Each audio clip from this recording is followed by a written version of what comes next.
오늘 이제 본문 말씀은 사사기의 전체를 어떻게 보면 보여주고 있는, 요약해서 보여주는 핵심과도 같은 말씀이 되겠습니다. 그때 이스라엘의 왕이 없었으므로 사람이 각기 자기의 소견에 옳은 대로 행하였더라라고 하는 이 한 문장은 당시에 이제 이스라엘이 겪고 있었던 시대적인 혼란을 단적으로 보여주는 말이면서 동시에 오늘을 살아가는 우리에게도 낯설지 않은 문장으로 다가온다는 것을 좀 생각하게 되는 것이죠. 지난 시간까지 이제 우리가 사사들에 대한 12사사에 대한 이야기를 모두 살펴보았고 이어지는 이제 사사기 17장부터 21장까지의 말씀은 이스라엘의 왕이 없다는 상황에 대해서 반복적으로 언급하며 그러한 상황 속에서 일어났던 여러 가지의 이야기를 보여주고 있습니다. 그 이야기들은 각기 다른 이야기이지만 크게 두 가지를 보여주고 있습니다. 그것은 첫 번째는 종교적인 타락입니다. 그것은 믿음에 대한 변질이고, 그리고 그로 인한 도덕적인 타락, 그들의 윤리적인 기준이 굉장히 약화되는 것을 보여주고 있는데, 오늘은 그 내러티브들을 조금씩 살펴보는 가운데 정말 이 왕이 없는 시대, 조금 더 정확히 말씀드리면 하나님을 왕으로 모시지 않고 다른 것을 주인 삼으며 소견에 옳은 대로 행하면서 살아갈 때에 인간이 어떠한 일들을 행하게 되는 것인가를 함께 생각해 보고자 합니다. 사실 이 5개의 장입니다. 17장부터 21장까지 5개의 장을 한 주에 다 다루기에는 조금 벅찬 감이 없지 않아 있습니다. 그래서 오늘의 설교 진행의 방식은 설교자가 어떤 말씀의 각 절을 이렇게 풀어내고 또 삶에 적용해가면서 전달하는 방식을 택하지 않고 그때 왕이 없던 이스라엘에 각자가 주인 되어서 스스로 옳게 여기면서 살아갔던 그때 일어났던 일들의 기록에 대해서 우리가 있는 그대로 좀 차근차근 살펴보는 과정을 통하여서 우리 공동체가 그 말씀 앞에 각자의 삶을 비추어 보고 또 우리의 잘못된 방향과 중심들이 있다면 그것들을 우리가 함께 이 시간 마주하는 시간이 되기를 원하고, 마지막으로 진정한 왕이신 예수 그리스도를 말뿐이 아니라 우리의 삶으로 진정으로 바라고 소망하게 되는 그러한 시간이 되기를 소원합니다. 첫 번째로 왕이 없을 때 일어나는 일은요, 우리의 신앙이 소비가 된다는 것입니다. 소비 생활이 된다는 것인데, 사사기 17장 1절부터 6절까지 말씀을 제가 읽어드리겠습니다. 에브라임 산지에 미가라 이름하는 사람이 있더니 그의 어머니에게 이르되 어머니께서 은 1,100을 잃어버리셨으므로 저주하시고 내 귀에도 말씀하셨더니 보소서 그 은이 내게 있나이다. 내가 그것을 가졌나이다 하니 그의 어머니가 이르되 내 아들이 여호와께 복받기를 원하노라 하니라. 미가가 은 1,100을 그의 어머니에게 도로 주매 그의 어머니가 이르되 내가 내 아들을 위하여 한 신상을 새기며 한 신상을 부어 만들기 위해 내 손에서 이 은을 여호와께 거룩히 드리노라. 그러므로 내가 이제 이 은을 내게 도로 주리라.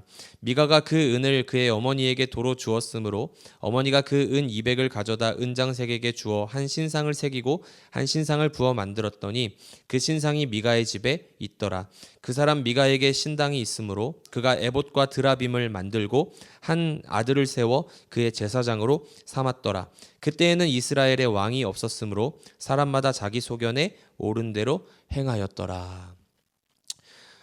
에브라임 산지에 살고 있는 미가라고 하는 한 남성에게 이러한 일이 있었습니다. 그 남자가 어느 날 갑자기 어머니를 찾아가서 뜬금없는 소리를 하는 거예요. 어머니 최근에 은 1,100을 잃어버리지 않으셨습니까? 그래서 이 저주하시는 말을 저에게도 하셨는데 이 어머니가 엄청 저주했던 것 같아요. 그거 가져간 사람 큰일 날 거야 막 저주한 것 같아요. 근데 갑자기 그 말을 하고 나서 이 미가가 어머니에게 저에게 그 은 1,100이 있습니다 라고 말하는 거죠. 그러니까 이게 무슨 의미죠? 무슨 의미일까요? 아들이 훔쳤다는 거예요. 어머니의 돈을요. 그래서 저주를 어머니가 얼마나 세게 했으면 이 아들이 돈을 바로 가지고 옵니다. 그래서 훔칠 때 용기가 있었는데 어머니가 저주를 너무 세게 하니까 이 은 1,100 가지려다가 내가 죽을 수 있겠다 싶었는지 다시 갖다 드려요. 그런데 그 어머니가 하는 말이 이렇습니다. 너희 놈 자식 왜 그랬어? 하지 않고 내 아들이 여호와께 복받기를 원하노라 라고 한 거죠. 여러분 지금 아들이 어머니의 재산을 훔친 상황인 것입니다. 그러니까 굉장히 잘못된 일이죠. 하나님께도 계명을 어기는 일이 되겠고요. 그 부모님의 재산을 훔쳤다는 것과 그다음에 이 도적질을 한 것 아닙니까? 그러니까 하나님께도 계명을 어기는 일이 되겠고 부모님께도 굉장히 불효인 상황입니다. 부모님의 재산에 손을 댄다는 것은 부모님의 어떤 생명, 부모님의 존재를 내가 이렇게 부정하고 싶다는 것과 연결되기 때문에 굉장히 불효인 상황이죠. 그런데 이것을 바로잡는 내용이 등장하지 않는 거예요. 그러면서 내 아들이 여호와께 복받기를 원한다라고 말하는 거죠. 얼핏 들으면 이 바로 잘못을 시인하고 돈을 가지고 돌아온 이 아들, 제 잘못했습니다 하고 돌아온 이 아들을 축복하고 있는, 그래 괜찮아 그럴 수 있지라고 축복하고 있는 자연스러운 상황처럼 보일 수 있지만 사실 전체적인 상황을 좀 살펴보면 미가의 어머니는 굉장히 이 맹목적인 사랑의 방식으로 잘못된 복을 추구하고 있었다는 것을 보게 되는 것이죠. 여러분, 복이라는 것은 무엇입니까? 진짜 복은 뭐예요? 여호와 하나님을 경외하는 것 아니겠습니까? 그분을 경외하고 그분의 말씀을 순종하면서 지키며 살아가는 삶이 진짜 복인 줄 믿습니다. 그런데 하나님께서 기뻐하시는 삶을 그 자녀가 살아갈 수 있도록 너 그렇게 하면 안 되는 거야. 너 그렇게 하면 복이 없어. 하나님께서 기뻐하시는 삶을 살려면 이러한 삶을 살아야 돼. 이게 복된 삶이야 라는 것을 가르쳐주고, 그가 실수했을 때에는 회개하고 돌이켜서 진짜 참된 복을 쫓아가는 삶을 살 수 있도록 마땅히 지도해야 하는 것이 이 부모의 역할 아니겠습니까? 그런데 그러한 내용들은 전혀 등장하지 않고 그저 우리 아들이 여호와께 복받기 원한다, 아들의 복을 구하면서 잘못된 일들을 행하는 것을 볼 수 있는데, 미가의 어머니가 이 미가가 가지고 온 돌려준 은을 가지고 신상을 만드는 것입니다. 3절 말씀에 보면 미가가 은 1,100을 그의 어머니에게 도로 주매 그의 어머니가 이르되 내가 내 아들을 위하여 한 신상을 새기며 한 신상을 부어 만들기 위해 내 손에서 이 은을 여호와께 거룩히 드리노라. 그러므로 내가 이제 이 은을 내게 도로 주리라. 이 어머니가 아들을 위하여서 신상을 만듭니다.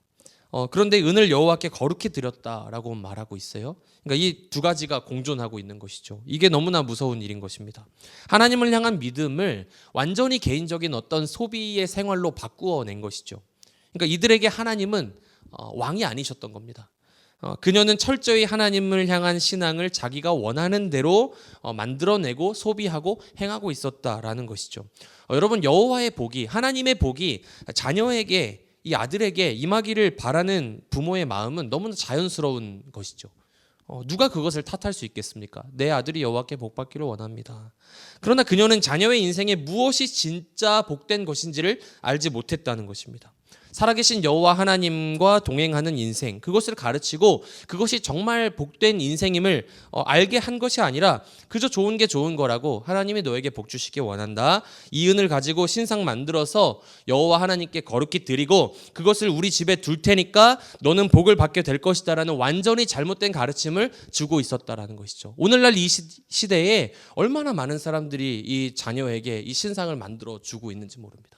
저 자신도 그러한 두려움을 느낄 때가 너무나 많아요. 이 자녀를 키우면서 이 자녀에게 하나님 경외함이 진짜 복임을 알게 해야 되는데, 너무나 많은 이 부모들이 자녀를 대할 때에 이러한 방식으로 우리 자녀에게 이 신상 만들어주고 하나님의 이 하나님을 위한 신상이 우리 집에 있으니 또 잘 될 거야, 복 받을 거야 라고 말하는 사람들이 많다라는 것이죠.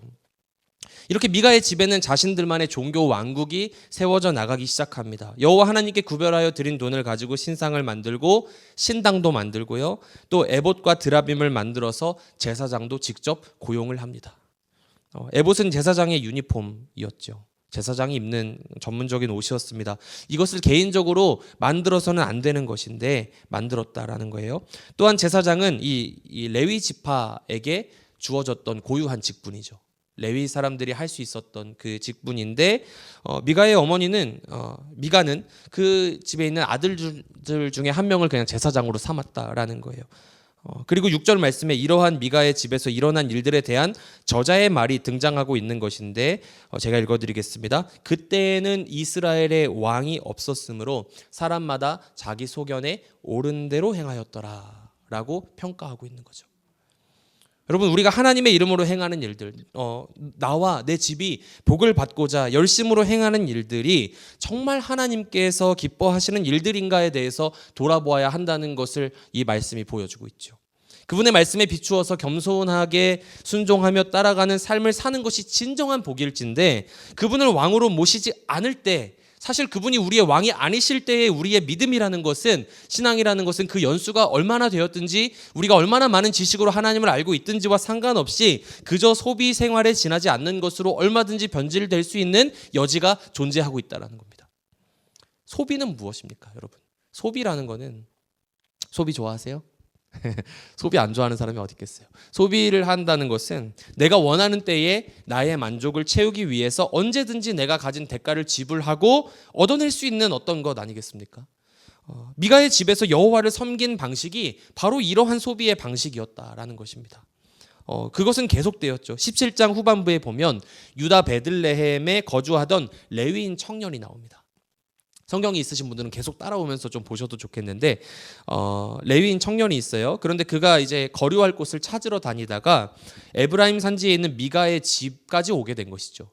그런데 집에 와 보니까 이 미가가 그 사람을 보고 레위인인 것을 알았습니다. 그러니까 어떻게 하냐면 단번에 일정한 보수를 약속하고, 내가 이러한 것들을 줄 테니까 우리 집에서 제사장으로 섬기라고 말을 하는 거죠.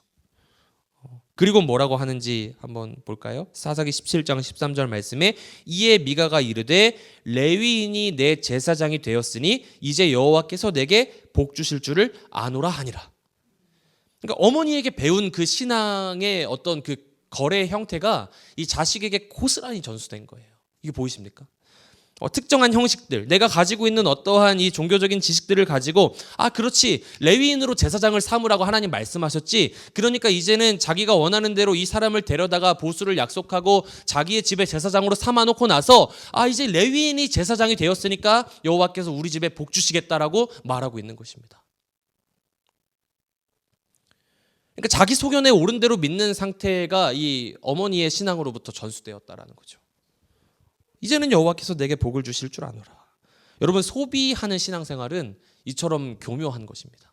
그러니까 우리가 무언가 하나님을 거역하고 엄청난 불순종을 일삼는 사람들이라고 한다면 이런 일들을 알아채기가 쉽겠죠. 그런데 하나님의 이름으로 많은 일들을 행합니다. 그리고 그분께서 하신 말씀을 붙잡고 순종하는 것처럼 보이는 일들의 이면에 사실 그 중심에는 내가 그 말씀과 기준들을 잘 지켜냄으로 인하여서 하나님으로부터 어떠한 내가 원하는 복들을 얻어내고야 말겠다는 소비적인 종교인의 마인드가 도사리고 있을 수 있다라는 것이죠. 무서운 것은 이러한 일들이 단순히 어떤 개인의 또 한 집안의 종교적인 일탈로서 끝나지 않는다라는 겁니다.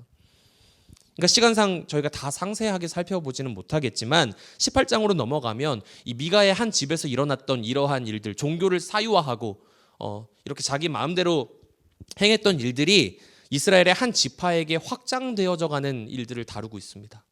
18장 1절 말씀이에요. 그때에 이스라엘의 왕이 없었고 단지파는 그때에 거주할 기업의 땅을 구하는 중이었으니 이는 그들이 이스라엘 지파 중에서 그때까지 기업을 분배받지 못하였음이라.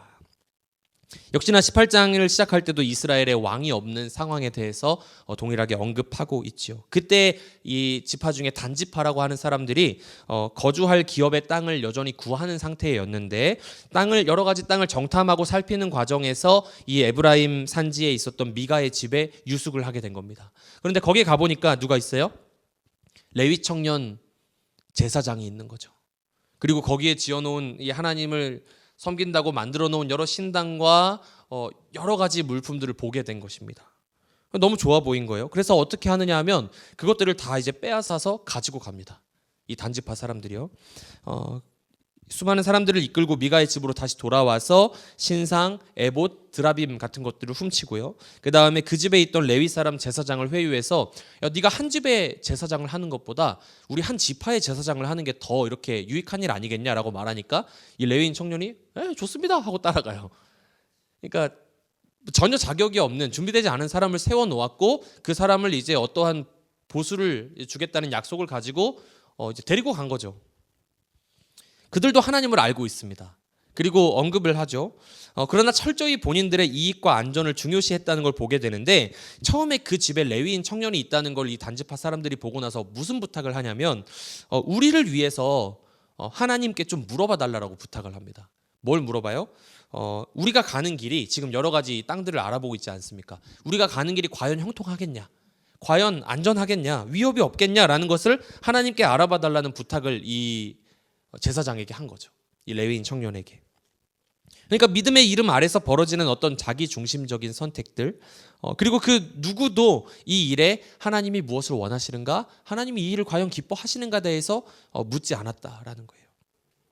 여러분, 이것이 왕이 없는 시대 속에서 벌어지는 일인 것입니다. 철저히 자신이 주인 되어서 어떠한 믿음의 행위들을 이 소비의 수단으로 삼는 것, 내가 원하는 것을 얻어내기 위하여서 그것들을 사유화하고 내가 원하는 대로 만들어 놓은 그러한 일들을 우리가 보게 된다는 것이죠. 하나님을 언제든지 내가 필요할 때 불러내서 원하는 것을 얻어내는 램프의 요정, 진이 정도로 취급하는 일들이, 그러한 위협들이 우리의 삶에도 도사리고 있을 수 있다라는 겁니다.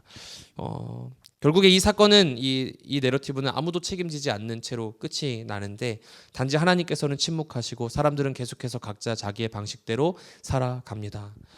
그렇기 때문에 오늘 우리의 신앙 속에서도, 우리의 믿음 안에서도 정말 주님이 우리의 삶의 왕이신가?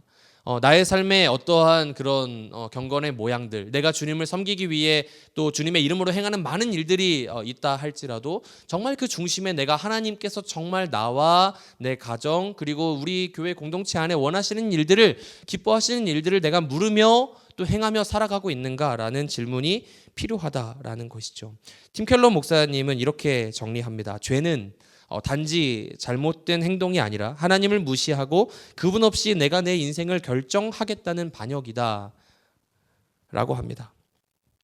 여러분, 왕 대신 주님이 없다면, 우리의 삶에 그 주님이 왕이 아니시라면 언제든지 우리는 우리가 믿는 믿음이라는 것은 우리를 위한 것으로, 우리를 위한 도구로 변질되기가 쉽다라는 거예요. 하나님께서 우리의 삶의 왕좌의 그 중심에 앉아 계시지 않다면 우리는 얼마든지 우리의 종교심을 가지고 우리를 높이고 우리의 만족과 유익을 추구하고자 할 수 있는 존재들임을 기억해야 한다라는 겁니다.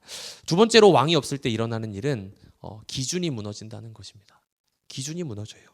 사사기 19장에 들어서면 그 유명한 레위인의 첩 사건이 등장을 합니다.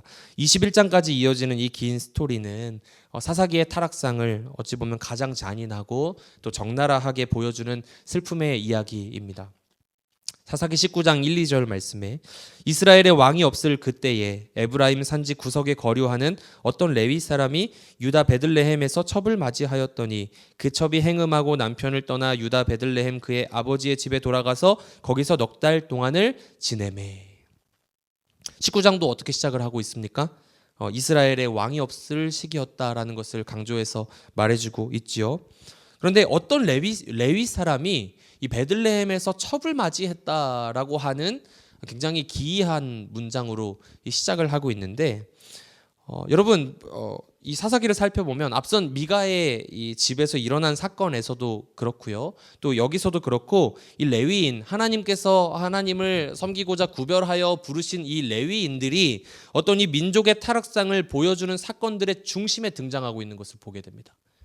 그러니까 이것도 굉장히 아이러니죠. 마치 오늘날의 교회가 주님 앞에 바로 서 있지 못한 모습들을 보이는 그 중심 어딘가에 이 목회자들의 타락과 일탈들이 또 자리 잡고 있을 수 있고, 교회를 섬기고자 영광스러운 자리에 불러주신 이들이 그 사명을 주님 앞에서 주님을 주인 삼고 잘 감당하지 못할 때에 그러한 어둠들이 번져 나가는 것처럼, 하나님을 섬기는 일에 부름받은 자들이 그분의 왕되심을 거부하고 자신의 이익을 쫓아가는 일들로 말미암아 모든 백성이 다 같이 치우쳐서 하나님을 떠나는 길을 향해 달려가는 가슴 아픈 일들이 일어났다라는 것입니다. 아무튼 이 레위 사람은 베들레헴 출신의 한 여인을 첩으로 맞이합니다. 그러니까 여기서 맞이했다라는 단어는 사실 좀 취했다라는 단어에 좀 가까운데, 이 여인이 어찌 보면 자신의 100%의 의지가 아닌 상태에서 이 레위인과 혼인했을 수 있다는 것을 보여주죠. 그러니까 첩으로 결혼하고 싶은 사람이 얼마나 되겠어요. 아니나 다를까 해피엔딩으로 가기가 어려워 보입니다. 이 첩이 행음을 하였는데, 그러니까 음행을 합니다. 남편을 떠나서. 그런데 여기 보면 그에게 대항하여서 하였다라고 기록하고 있는 것이죠. 그러니까 실수가 아니라 실수로 잠깐 이렇게 음행한 것이 아니라 의도를 가지고 남편을 대적하여서 음행을 한 뒤에 자기 아버지의 집으로 돌아갔다는 내용을 기록하고 있는 것입니다. 그리고 4달의 시간이 흐릅니다. 19장 3절 말씀에 그의 남편이 그 여자에게 다정하게 말하고 그를 데려오고자 하여 하인 한 사람과 나귀 2마리를 데리고 그에게로 가매 여자가 그를 인도하여 아버지의 집에 들어가니 그 여자의 아버지가 그를 보고 기뻐하니라. 이 남편이 이 행음하고 아버지의 집으로 돌아간 첩에게 다정하게 말해서 이렇게 데려오게 했다라는 말은 굉장히 스윗해 보이죠. 왜 그랬어? 괜찮아. 돌아와. 괜찮아. 라고 말하는 것처럼 보이지만 사실 이 레위인이 행음한 여인을 다시 취한다라는 것은 이 하나님의 말씀에 어긋나는 일이었죠. 그런데 이 시대에 하나님의 법이 도무지 작동하는 것을 찾아볼 수가 없는 것입니다. 그러니까 누구도 하나님 뜻대로 하지 않는 거죠. 어찌되었건 장인은 이 사위를 기쁘게 맞이하고 하룻밤 오늘 자고 가라 라고 말하고 다음날 또 이제 떠날게요 하면은 하루만 더 자고 가라. 이런 실랑이가 계속되면서 3일이 지나고 4일이 지나고 이제 5일이 지납니다. 그래서 떠나려고 하는데 이 장인이 또 이 사람을 붙잡는 거예요. 하루만 더 유숙하고 가라. 그러니까 이 신랑이 끝에 결국에 이 사람이 레위인이 자기 첩을 데리고 하인과 함께 길을 떠나게 됩니다. 가다가 이 여부스라는 곳에 이르게 되는데 날이 저물게 된 거예요. 그래서 이 하인이 우리가 여부스 사람의 이 성읍에서 좀 묵고 가면 어떻겠습니까? 라고 말하니까 이 레위 사람이 뭐라고 하냐면 우리가 이 이방 사람들이 거주하고 있는 여부스 말고 우리 민족이 거주하고 있는 저 기브아라는 곳에 가자. 그곳이 더 우리에게 안전하지 않겠느냐라고 말하고 그곳으로 갑니다. 사실 이 여부스와 기브아는 하나님께서 둘 다 이제 그 베냐민 지파에게 허락하신 그런 땅이었는데 정복을 다 완료하지 못했기 때문에 이 여부스에는 이방 사람들이 거주하고 있었고 그 기브아로 간 것이죠. 베냐민에게 주어졌던 땅에 이스라엘 백성들이 거주하고 있었던 그 기브아로 간 것인데 그곳에 이 엄청난 비극이 기다리고 있었다라는 겁니다. 이 한 사람의 집에서 머물게 되었는데 그날 밤에 이 성읍의 불량배들이 이제 집에 찾아온 거예요. 사사기 19장 22절부터 26절 말씀입니다. 그들이 마음을 즐겁게 할 때에 그 성읍의 불량배들이 그 집을 에워싸고 문을 두들기며 집주인 노인에게 말하여 이르되 내 집에 들어온 사람을 끌어내라 우리가 그와 관계하리라 하니 집주인 그 사람이 그들에게로 나와서 이르되 아니라 내 형제들아 청하노니 이 같은 악행을 저지르지 말라 이 사람이 내 집에 들어왔으니 이런 망령된 일을 행하지 말라 보라 여기 내 처녀딸과 이 사람의 첩이 있은즉 내가 그들을 끌어내리니 너희가 그들을 욕보이든지 너희 눈에 좋은 대로 행하되 오직 이 사람에게는 이런 망령된 일을 행하지 말라 하나 무리가 듣지 아니하므로 그 사람이 자기 첩을 붙잡아 그들에게 밖으로 끌어내매 그들이 그 여자와 관계하였고 밤새도록 그 여자를 능욕하다가 새벽 미명에 놓은지라 동틀 때에 여인이 자기의 주인이 있는 그 사람의 집 문에 이르러 엎드러져 밟기까지 거기 엎드려져 있더라. 이 집을 다 에워쌀 정도로 많은 불량배들이 동네에서 몰려온 겁니다. 그리고 이제 그 너희에게 들어간 그 손님을 끌어내라고 난리를 치는 거죠. 레위인을 끌어내어서 자신들이 관계하겠다라고 말합니다. 여기서의 관계는 이 성적인 관계를 의미하는 것인데 이 사람을 이 너희 집에 온 손님을 우리가 이 밤에 놀이개로 삼아야겠으니 어서 끌어내 놓아라라고 난동을 부리고 있는 것이죠. 이 죄악이 가득한 이 땅에 정말 이 레위인들조차도 하나님의 말씀을 제대로 청종하지 않는 시대 속에서 이 백성들에게 하나님의 말씀이 전혀 기준되지 않음으로 인해 여러 죄악들이 생겨났다는 것을 너무나 여실히 보여주고 있는 장면인데 23절에 이 집주인이 이렇게 말합니다. 이 사람이 내 집에 들어왔으니 이런 망령된 일을 행하지 말라. 그러니까 자신의 집에 온 사람은 손님이요 또 나그네이기 때문에 나그네를 괴롭히는 일은 하나님 앞에서 죄가 되니까 그렇게 하지 말라라고 말하는 거죠. 그러니까 집주인은 어느 정도 이 도덕적인 기준을 잘 가지고 있었던 것처럼 보입니다만 사실 그의 기준이라는 것도 완전하지가 않죠. 왜 그렇습니까? 이 어떤 나그네를 학대하는 것 이것이 하나님 보시기에 옳은 일이 아니다라는 자기의 어떤 기준은 있었을지 몰라도 그 다음에 하는 말이 어떻습니까? 불량배들에게 너희가 차라리 우리 집에 나의 처녀딸과 이 레위 사람의 첩이 있으니 이 여인들을 데려다가 너희 맘대로 하라라는 거예요. 그녀들을 끌어내어 마음대로 하되 이 레위 사람에게는 그러한 죄를 범하지 말라라고 말하는 거죠. 이것이 이 여인들의 동의를 구한 행위였습니까? 그렇지 않다라는 것이죠.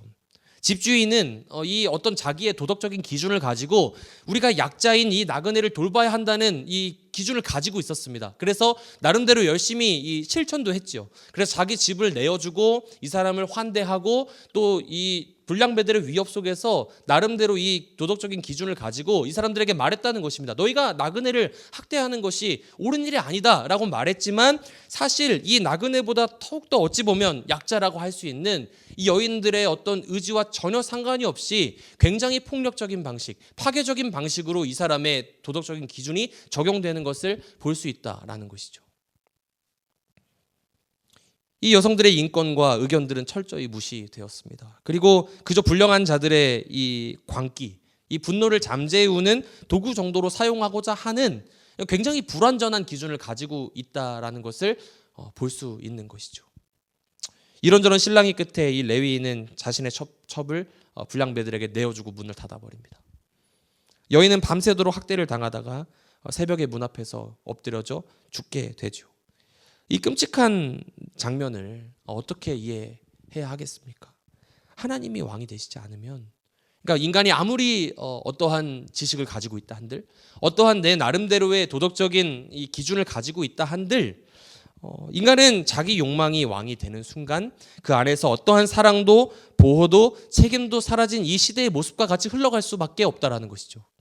이 장면이 보여주는 것은 도덕과 양심이 완전히 붕괴되어 버린 이 시대의 모습을 보여주고 있는 것입니다. 오늘날 우리가 살아가고 있는 이 시대의 모습은 어떻습니까? 수많은 기준들이 난무하는 세상을 살아가고 있죠. 너도 나도 저마다의 기준을 가지고 있습니다. 여기까지는 굉장히 도덕적인 삶, 여기까지는 종교를 가진 사람들이 행할 수 있는 삶, 여기까지는 우리가 좀 해서는 안 되는 어떠한 삶, 많은 기준들을 서로 가지고 있고 그것들을 서로 침범하는 일은 굉장히 무례한 일처럼 여겨지는 시대를 살아가고 있습니다.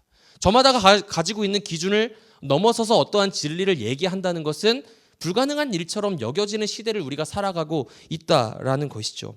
그러한 사회 속에서 각자가 저마다 소견에 옳은 대로 행하는 것과 어찌 보면 똑같은 모습으로 저마다가 왕이 되어서 저마다의 왕국을 지어놓고 살아가는 이 세상 속에서 하나님께서 왕 되시지 않을 때에 온 천지 만물을 지으시고 우리에게 그 진리의 말씀을 통해서 기준 삼으라 말씀하신 주님께서 왕이 되시지 않을 때 어떠한 일들이 벌어질 수 있는지에 대해서 제가 이 시간 다 언급해드리지 않아도 우리가 너무나 잘 알고 있을 거라는 생각이 듭니다. 때로는 우리가 옳다고 여겼던 어떠한 일들, 또 의롭다고 생각했던 어떤 분노, 그리고 행동들, 그리고 여러 대처와 해결책들이 어찌 보면 하나님께서 가지고 계신 기준에 옳지 못한 것일 수도 있다라는 거예요. 누군가를 착취하고 어렵게 만드는 방식으로 처음에는 아닌 척했지만 결국에는 굉장히 파괴적인 방식으로 작동할 위험이 존재하는 것이 이 연약한 인간의 기준이다라는 것입니다. 인간의 감정, 욕망, 그리고 세상의 어떠한 흐름들, 문화, 그리고 다수의 여론 같은 것들이 기준이 되어서 우리가 선택해 나가기 시작할 때 우리의 믿음과 삶이라는 것은 그러한 사람들의 선택이 뒤얽혀 있는 이 사회라는 것은 어찌 보면 모래 위에 지은 집과도 같이 불안정한 것이 되더라라는 것이죠. 그렇기 때문에 우리의 삶의 기준이 필요한 것입니다. 기준은 어디에 있습니까? 간단하죠. 살아계신 하나님의 말씀인 것입니다. 진리를 기준 삼지 않고 수많은 것들을 기준 삼고 있는 이 시대 속에서 자행되는 여러 가지 폭력과 불완전한 통치들, 질병, 사고, 다툼과 여러 가지 위기들 속에서 강한 자들은 더욱더 세를 얻어가고 약자들은 설 자리와 목소리를 잃어가는 것, 약육강식의 원리가 다스리는 세상 속에 우리가 살아가고 있지요. 뒤에 이야기는 더 충격적입니다. 분위기가 너무 가라앉아서 제가 뒷이야기를 더 하는 게 좀 걱정이 되지만 계속 해보겠습니다. 레위인은 이 여인의 자기 첩의 시신을 12조각을 내어서 이스라엘의 12지파에게 보냅니다. 20장 말씀을 살펴보면 이 일로 말미암아 이 이스라엘이 뒤집어지는 거예요. 단에서부터 브엘세바까지 모든 회중들이 미스바에서 이 일을 다루기 위해서 모입니다.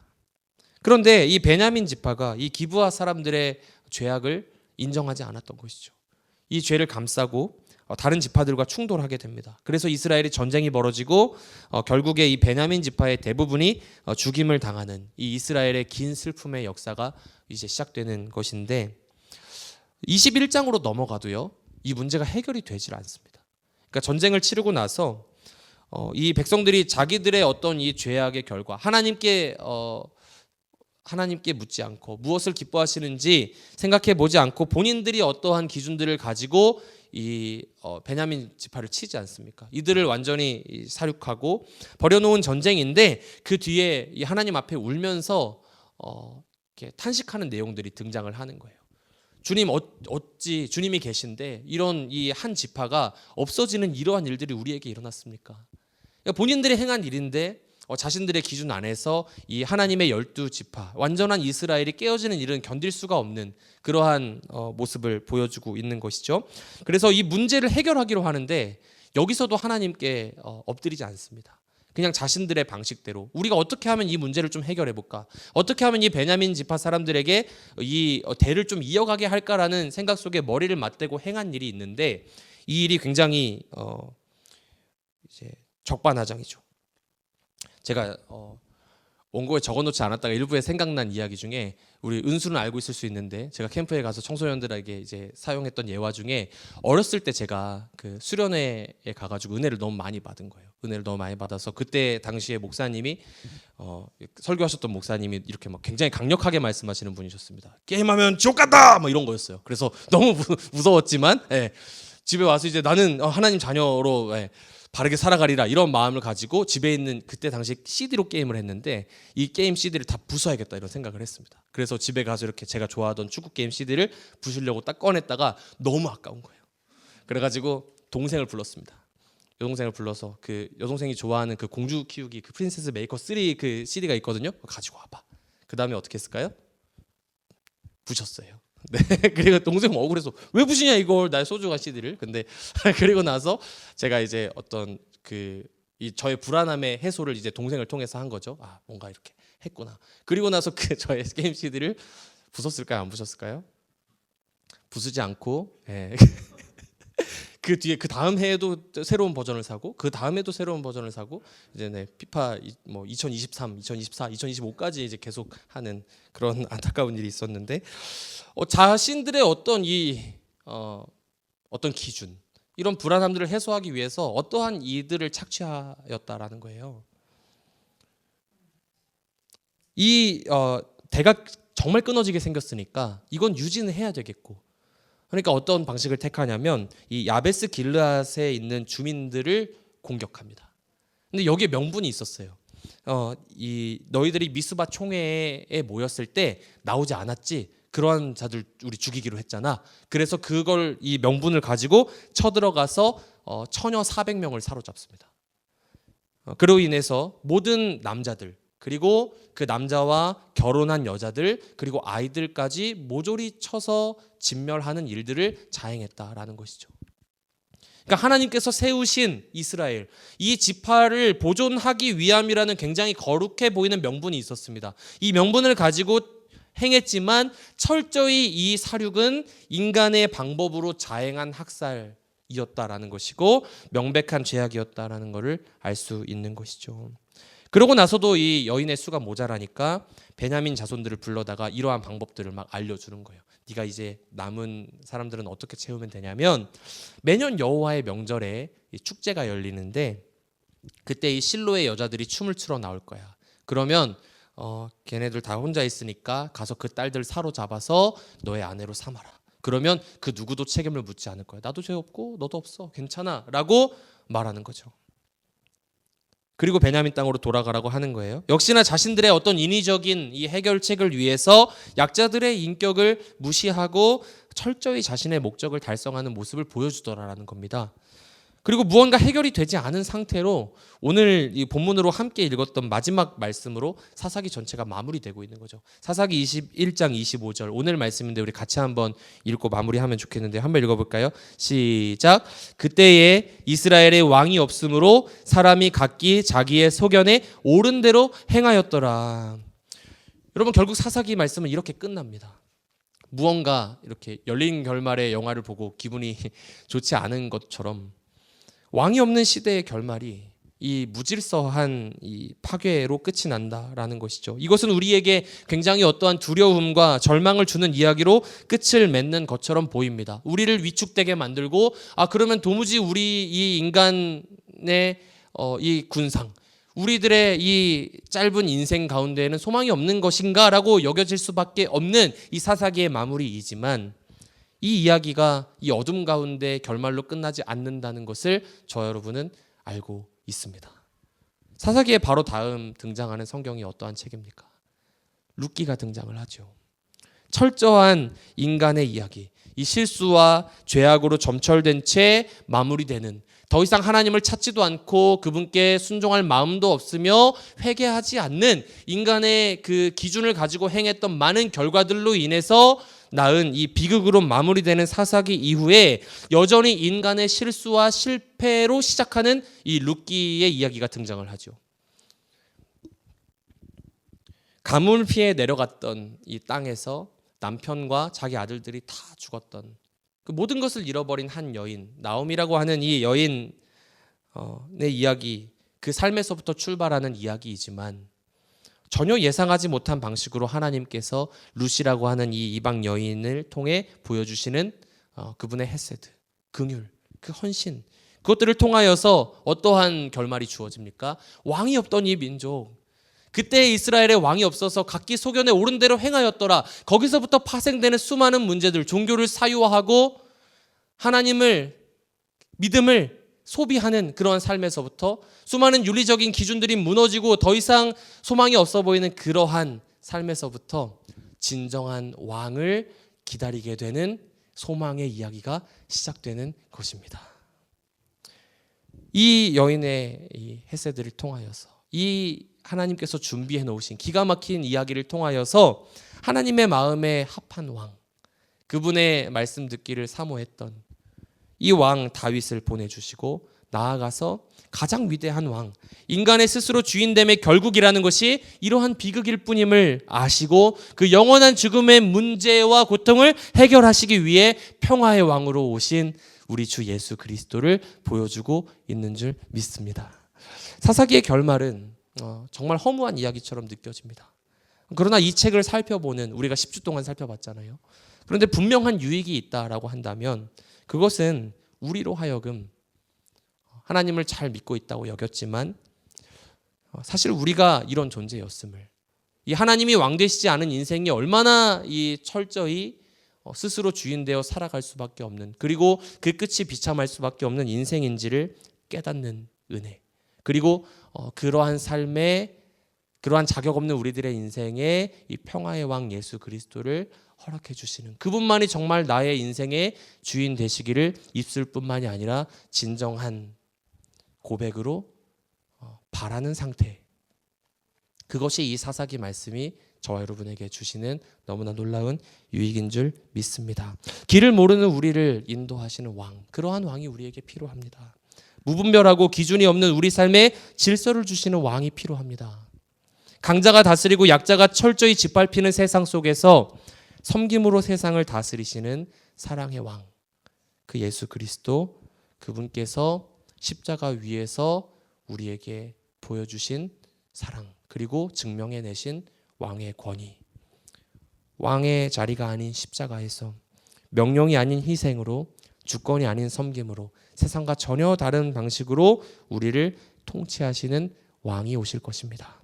팀 켈러 목사님은 주님의 왕권에 대해 이렇게 언급하시죠. 우리가 찾던 진짜 왕은 마구간에서 태어난 왕, 그리고 십자가를 향해서 가신 왕이시다라고 말입니다. 왕의 십자가는 굉장한 역설처럼 보이지만, 무능력해 보이지만 그 안에서 우리가 사실은 가장 강력한 하나님의 통치를 만나게 된다라는 것이죠.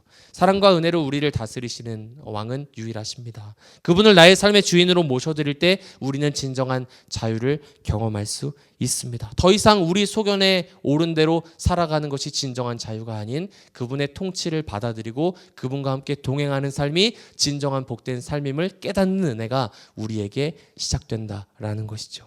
그것이 우리 삶의 무엇과도 바꿀 수 없는 큰 복인 줄 믿습니다. 우리 말씀을 마무리하면서 우리 함께 이렇게 고백해 봤으면 좋겠어요. 우리 마음에 한번 손을 얹고 정말 이 고백이 이 시간에 정말 우리의 진짜 고백으로 고백되기가 어렵다고 할지라도 주님, 이 고백이 우리의 삶의 진짜 고백 됐으면 좋겠습니다. 이런 마음 가지고 우리 같이 한번 고백해 볼까요? 주님만이 왕이십니다.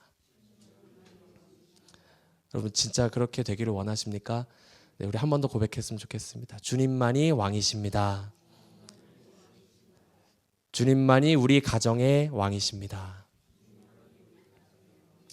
주님만이 우리 교회의 왕이십니다. 아멘. 그 주님께서 우리의 삶의 진정으로 왕 되시고 우리의 삶을 다스리시는 그 은혜가 우리 안에 날마다 넘쳐나기를 주님의 이름으로 축원합니다.